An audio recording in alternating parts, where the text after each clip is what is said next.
순수한 우리말로 채비라고 하는 말이 있습니다. 어떠한 일을 미리 준비하다라고 하는 순수 우리말입니다. 최근에 이 채비라고 하는 영화가 극장에서 상영하고 있는데 우리나라 영화입니다.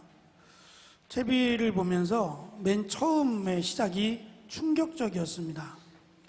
엄마와 아들이 있었는데 엄마가 그 집안에 있는 창틀의 문이란 문은 다 걸어 잠그고 바람 하나 통하지 못하도록 청테이프를 다 붙인 뒤에 아들은 자고 있었는데 번개탄을 피우고 같이 죽으려고 했습니다. 이렇게 장면이 시작되고 나서 이 계획은 실패로 돌아갑니다. 아들이 일어나서 배고프다고 말하면서. 근데 이 아들은 7살짜리의 지적 장애를 가진 30살 청년입니다. 24시간 돌봐야 되는 7살의 지적 능력을 가진 아들입니다. 어느 날 어머니가 머리가 너무 아파서 병원에 갔더니 뇌종양 3기로 길게는 1년, 짧게는 6개월을 살 수밖에 없다라고 하는 청천벽력과 같은 선고를 듣습니다. 어머니는 고민합니다. 내가 죽는 것보다 이 아들을 어떻게 살아가야 해야 될까라고 고민하면서 여러 가지 사고들이 많이 일어납니다. 7살 지적 능력을 가졌다 보니까 전자레인지 안에 무언가를 잘못 집어넣어서 전자레인지가 터지게끔 생겼다든지 아니면 전기를 잘못 꼽아서 화재가 날 뻔했다든지 등등의 여러 가지 사건들을 통해서 어머니는 걱정합니다. 그냥 차라리 내가 죽을 때 데려가는 게 낫겠다. 누가 얘를 맡아서 키울까? 누구도 맡을 사람이 없다. 차라리 다른 사람에게 누나가 한 명이 있었는데 누나에게 짐을 지워주느니 내가 데려가는 것이 더 좋겠다라고 내린 결론으로 번개탄을 피웠던 겁니다. 물론 그 계획이 실패하고 나서 어머니는 다시 고민합니다. 다시 생각합니다. 내가 어머니로서 내가 이 아들에게 해줄 수 있는 최선이 뭘까? 정말 내가 어머니로서 이 아들에게 무엇을 해주는 것이 내가 어머니의 역할을 다하는 걸까를 고민합니다. 그리고 어머니는 자기가 떠나기를 계산하고 이 아들에게 하나씩 가르쳐 주기를 시작합니다. 먼저는 계란 후라이 하는 법을 가르쳐 줍니다. 계란을 이렇게 잡고 계란을 가운데를 톡톡 쳐서 깨뜨려야 된다. 몇 번을 실패하고 엉망이 되지만 그럼에도 어머니는 포기하지 않고 계란 후라이를 맛있게 익히는 법을 가르쳐 줍니다. 세탁기의 작동법을 가르쳐 줍니다. 전자레인지 사용법을 가르쳐 줍니다. 그리고 이 아들이 살아가야 될 그 공간에 사는 사람들에게 내 아들을 부탁합니다. 그리고 이 아들이 일을 할 수 있도록 그렇게 그들을 위한 일거리가 있는 것 같아요. 그래서 아들에게 그 일을 배울 수 있도록 빵을 만드는 일, 또 심부름하는 일, 아주 단순한 일들을 아들에게 가르치기를 시작합니다. 시간은 얼마 남지 않았는데 하루하루가 너무 바쁘게 지나가는데 어머니는 최선을 다해서 이 아들이 그래도 힘들겠지만 살아갈 수 있도록 하나씩 일을 가르쳐 주기 시작합니다. 그리고 이제 맨 마지막 시간이 다 됐을 때 아들에게 말합니다. 아들아, 엄마는 멀리 여행을 가야 된다. 어쩌면 돌아오지 못할 긴 여행이 될 수도 있는데 비록 엄마가 없더라도 엄마가 없는 게 아니라 엄마가 너를 늘 지켜보고 있단다. 그러니 엄마하고 헤어진다고 슬퍼하지 말고 엄마를 위해서 웃으면서 손을 흔들어 다오라고 마지막 유언 아닌 유언을 남깁니다. 그리고 목사님을 찾아가서 어머니가 죽는 게 아니라 하나님의 나라에 간다 라는 말도 해달라고 요청을 합니다. 그리고 영화의 마지막 장면은 어머니가 화장하러 어머니의 시신이 화장터로 들어가는데 아들은 웃으면서 눈물을 흘리면서 손을 흔들고 있는 모습으로 영화는 마무리됩니다. 슬프지만은 않았던 영화였습니다. 어머니다. 어머니가 아들을 사랑하는구나 라는 것을 계속해서 저는 느꼈습니다. 오늘 이사야 선지자는 지금 이스라엘 백성들이 포로로 잡혀가 있는 그런 정말 모든 것을 포기해야 될 수밖에 없는 상황 가운데 이렇게 말합니다. 너희는 누구를 의지하고 있느냐? 열방이냐? 아니면 하나님이냐? 지금까지 너희들은 누구를 의지해 왔느냐? 하나님이 아니라 열방을, 힘을 의지해 온 것 아니냐? 그 결과가 뭐냐? 너희들이 지금 노예로 살아가고 있는 거 아니냐? 그러나 포기하지 마라. 포기하지 마라. 하나님은 너희를 여전히 사랑하신다 라는 말로 계속 이사야 선지자는 강조를 합니다. 인간의 어리석음과 죄가 결코 하나님의 은혜를 멈추게 하지 않습니다.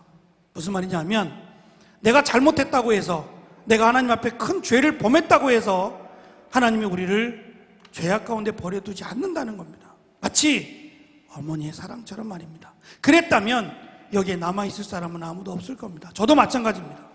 내가 하나님 앞에 죄를 졌다고 해서, 내가 하나님 앞에 잘못했다고 해서 하나님이 나를 버리셨다면 나는 여기 서 있을 수 없습니다.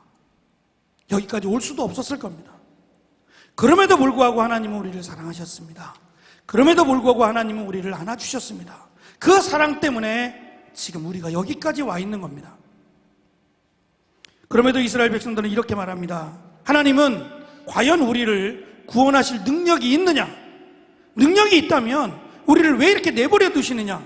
바벨론, 아수르, 페르시아 계속해서 이방 나라들의 노예로 살고 있는 우리의 처량한 모습을 보면 하나님은 능력이 없는 거 아니냐? 아니면 하나님은 우리를 구원할 의지가 없는 것은 아니냐? 하나님이 우리를 구원할 의지, 우리를 사랑하는 마음만 있다면 우리를 이 땅에서 건져 다시 우리를 이스라엘 땅으로 보내주실 것 아니냐라는 말로 질문을 합니다. 그때 이사야 선지자가 하는 말은 여호와의 길이 있다라고 설명합니다. 유대인들에게 길은 제가 한번 설명한 적이 있습니다. 길은 지금의 길과는 다릅니다. 지금은 길이 이정표가 잘 되어 있습니다. 표지판이 너무 잘 되어 있어서 내비게이션도 있기 때문이기도 하지만 내가 길을 잘못 들어섰을 때 다시 원래 목적한 길로 들어설 수 있도록 잘 되어 있습니다. 지도책만 가지고도 찾아갈 수 있을 만큼 잘 되어 있습니다. 그런데 과거 2000년 전 또는 3, 4,000년 전에는 이 길에 대한 표지판이 많지 않았습니다. 그리고 길도 많지 않았습니다. 그래서 잘못 길에 들어서면 이 길에서부터 다시 원점으로 돌아오기까지는 굉장히 많은 시간이 필요했어요. 그래서 시편 1편은 우리에게 이 길에 대해서 이렇게 가르쳐 줍니다. 복 있는 사람은 악인들의 꾀를 따르지 아니하며 죄인들의 길에 서지 아니하며 오만한 자들의 자리에 앉지 아니하고 오직 여호와의 율법을 즐거워하며 그 율법을 주야로 묵상하는 자로다. 무릇 의인의 길은 여호와께서 인정하시나 악인의 길은 망하리로다. 우리의 인생 여정을, 우리의 삶을 길이라고 설명을 합니다. 그런데 이 길이 나의 길이 아니라, 우리의 길이 아니라 여호와의 길이 있다라고 말씀합니다. 이 길은 구원의 길입니다. 하나님께서 만들어 놓으신, 오직 하나님이 택한 자들만 갈 수 있는 그 여호와의 길을 우리에게 주시겠다라고 말씀합니다. 사랑이 없었다면, 하나님이 우리에게 은혜를 베푸지 않는다면 길을 만들지 않을 겁니다. 그렇다고 해서 지금 이스라엘 백성들이 하나님께로 돌아와서 하나님께 잘 예배하고 있느냐? 하나님의 말씀을 순종하고 있느냐? 아닙니다. 오히려 하나님을 멀리해서 예루살렘 그 큰 대로변에 은 한 명 찾을 수 없다라고 예레미야 선지자는 눈물로 호소하며 기도합니다. 믿는 사람 한 사람 찾기가 어려운 그 시대에 하나님 말씀합니다. 내가 너희를 위하여 여호와의 길을 준비하겠다고 말입니다. 서울대 법대를 졸업하고 가수로 활동한, 지금은 나이가 81세가 되신 최희준 선생님이라고 하는 분이 있습니다. 이분은 여러 가지 곡을 발표했는데 아마 여러분은 잘 모를 거예요. 그 곡 중에 하숙생이라는 곡도 있고요. 그 가운데 나그네 길이라고 하는 곡이 있습니다. 이 내용이 이렇습니다. 인생은 나그네 길, 어디서 왔다가 어디로 가는가? 구름이 흘러가듯 떠돌다 가는 길에 정이랑 두지 말자, 미련일랑 두지 말자. 어쩌란 말입니까? 어쩌란 말입니까? 인생은 나그네 길, 맞습니다. 베드로도 그렇게 말합니다. 우리가 나그네 인생을 살고 있다. 근데 이 말은 그냥 편하게 살자, 내 멋대로 살아보자 라고 하는 말이 아니라 나그네라는 것을 잊지 말고 살아가자는 겁니다. 나그네는 무언가를 가득 쥐고 살아가지 않습니다. 떠나기 좋게 보따리 하나 짊어지고 어디든지 갈 수 있는 것이 나그네 인생입니다. 우리를 나그네라고 표현한 것은 이 땅에 완전히 머물 것을 생각하지 말고 떠날 것, 이 땅이 아닌 하나님의 나라로 떠날 것을 생각하며 살아가라는 의미에서 나그네지, 그냥 마음대로 살으라고, 내 멋대로 살아가라고 나그네가 아닙니다. 우리는 나그네 인생이지만 잘 살아야 합니다. 왜냐하면 우리의 삶은 다른 사람에게 영향을 주기 때문이에요. 내가 어떻게 살아가느냐? 이것이 나만의 삶이 아니라 내 옆에 있는 사람에게 분명히 영향을 주고 기억으로 남을 겁니다. 그래서 우리는 이 땅에 나그네된 삶을 살아가고는 있지만 이 나그네 삶이 엉망의 삶이 아니라 하나님이 원하시는 삶을 살아갈 때에 그것이 내 이웃에게, 사랑하는 사람들에게 선한 영향력으로 미치게 됩니다. 하나님의 은혜와 축복은 인간의 길이 아닌 여호와의 길에 있습니다. 하나님의 축복이 뭐냐고 물어본다면, 하나님의 은혜가 뭐냐고 물어본다면 여호와의 길에 담겨 있다는 말입니다. 이 길을 따라가다 보면 구원이라는 것이 만들어지고 이 길을 따라가다 보면 하나님의 나라에 이르게 된다라고 하는 놀라운 비밀을 지금 말씀하고 있습니다. 이 길을 준비하기 위해서 세례 요한은 예수님보다 6개월 먼저 태어났습니다. 그리고 오직 하나, 오실 그분을 위해서, 메시아를 위해서 회개하라, 천국이 가까이 왔다라고 하는 소리를 외치기 위해서 그는 이 땅에 태어났고, 예수님께서 사역을 시작하시는 만 30세가 되셨을 때에 그는 세상을 떠나게 됩니다. 오직 하나, 여호와의 길을 준비하기 위해서 태어난 사람이 세례 요한입니다. 세례 요한은 자기의 삶이 비록 길지 않은 30세의 삶을 살았지만 후회하지 않았습니다. 왜냐하면 자기가 여호와의 길을 외쳤고 자기가 그 길을 걸어가고 있다는 것을 확신했기 때문입니다. 지금 내가 여호와의 길을 걸어가고 있습니까? 이 길은 하나밖에 없습니다. 많은 길 가운데 하나가 아니라 오직 유일한 길, 한 길밖에 없습니다. 그 길은 예수 그리스도를 믿는 길입니다.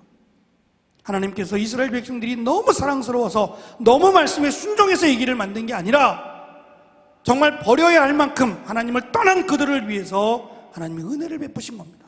그것이 하나님의 사랑입니다. 어머니의 사랑과 하나님의 사랑을 비교할 수 없습니다. 그러나 적어도 하나님의 사랑을 가장 쉽게 설명하는 것이 부모의 사랑입니다. 여러분은 아직 부모가 되어보지 못해서 그 사랑을 이해하지 못합니다. 그래서 여러분들이 자녀를 키울 때 저는 확신합니다. 울 것이라고. 그 부모님의 사랑을 느낀다면 그 사랑이 얼마나 큰지 여러분의 상상을 초월한다는 것을 느낄 때 여러분은 감사가 나올 겁니다. 특별히 군대에 간 친구들, 군대 가서 힘들게 훈련을 받으면서 어머니라고 외치라고 하면 안 우는 사람 아무도 없어요. 왜 우는지 모르겠어요. 저도 울었거든요. 왜 울죠? 뭐가 힘들어서 울죠? 어머니가 생각이 나고 어머니의 이름을 부르면 어머니의 사랑이 생각이 나는 겁니다. 지금까지 내가 잊고 살았던 아주 세세하고 정말 나를 향한 무엇으로 설명할 수 없는 그 어머니의 사랑이 느껴지기 때문에 그 어머니를 부르면서 내 눈에 하염없이 눈물이 흐르는 것을 보게 됩니다. 이 어머니의 사랑과 비교할 수는 없지만 하나님의 사랑은 이것보다 더 우리가 어떻게 이해할 수 없을 만큼 하나님 우리를 사랑하십니다. 그래서 여호와의 길을 준비하시고 여호와의 길을 준비되었다라고 세례 요한을 통해 외치게 하시고 이 길로 오라고 예수 그리스도를 믿는 자에게 이 길을 갈 수 있도록 하나님이 축복하셨다라는 말을 외치게 하십니다. 지금 내가 가고 있는 이 길이 여호와의 길인지 아니면 세상을 향한 길인지를 꼭 확인해 보시기 바랍니다. 2017년 마무리되어가는 시점에 나는 어떤 길로 살아왔는지를 한번 되짚어 보시기 바랍니다. 그리고 지금이라도 좋습니다. 여호와의 길로 힘있게 나아가시기 바랍니다. 그 길은 하나님께서 우리를 위해 마련하신 축복의 길이요 하나님의 나라로 가는 길입니다. 때로는 이 길이 외로울 수도 있습니다. 세상의 길이 아닌 하나님의 길이기에 하나님의 길을 따라가는 것이 결코 쉽지만은 않을 수도 있습니다. 외톨이가 될 수도 있고 많은 친구들과 끊어질 수도 있습니다. 그렇지만 이 길을 가는 사람이 바알에게 입 맞추지 않은 자 7,000명이 남겨두었다고 하신 것처럼 외롭지 않을 겁니다. 지금 여기 있는 우리 모두는 여호와의 길을 가고 있는 사람들이라 저는 믿습니다. 함께 위해서 기도해 주시고 이 길을 가며 지치지 않도록 서로의 손을 잡아주시고 함께 가자, 함께 이 길을 가자라고 서로 격려해주고 위로해주는 멋진 청년들이 되시기 바랍니다. 그리고 하나님께서 우리를 향해 만들어 놓으신 여호와의 길의 은혜처럼 하나님 우리를 너무 사랑하신다는 것 잊지 말고 어떤 경우라도 우리가 하나님께로 늘 돌아올 수 있도록 힘들고 어렵더라도 돌아오시기 바라고, 어떠한 경우가 있더라도 주께로 나와 하나님의 품에 안기시는 귀한 은혜가 여러분들의 삶 가운데, 직장 가운데 함께 하시기를 간절히 축원합니다. 기도하겠습니다. 이스라엘 백성들이 하나님께 돌아왔기 때문에 여호와의 길을 만들어 주신 것이 아니라 조금도 구원받을 자격이 없음에도 불구하고 하나님은 그 길을 허락하셨습니다. 우리가 어떻게 설명할 수 없지만 하나님의 은혜, 하나님의 사랑, 이렇게 설명할 수밖에 없습니다. 죽어야 마땅한, 죽을 수밖에 없는 우리를 위하여 여호와의 길을 준비하시고 그 길을 예수 그리스도께서 우리의 죄를 대신하여 죽으심으로 완성하셨습니다. 이제 우리는 그 길을 걸어가고 있습니다. 이 길이 얼마나 복되고 이 길이 얼마나 은혜인지를 기억하고 이 길 가운데 살아가는 우리가 정말 하나님의 사랑을 받은 자임을 잊지 않고 살아가는 귀한 믿음의 청년들이 되게 하시고, 혹이나 내가 이 길을 벗어나 있다면 속히 이 길로 돌아와 주님의 품에 안기길 원합니다. 사랑의 품에 안기를 원하고 하나님의 능력 안에 거하기를 원합니다. 하나님 함께 하셔서 2017년 주의 은혜로 마무리되고 2018년도 정말 주의 은혜 가운데 여호와의 길을 향해 달려가는 우리 모두가 될 수 있도록 축복하여 주옵소서. 감사드리며 예수님의 이름으로 기도합니다. 아멘. 이제는 우리 주 예수 그리스도의 은혜와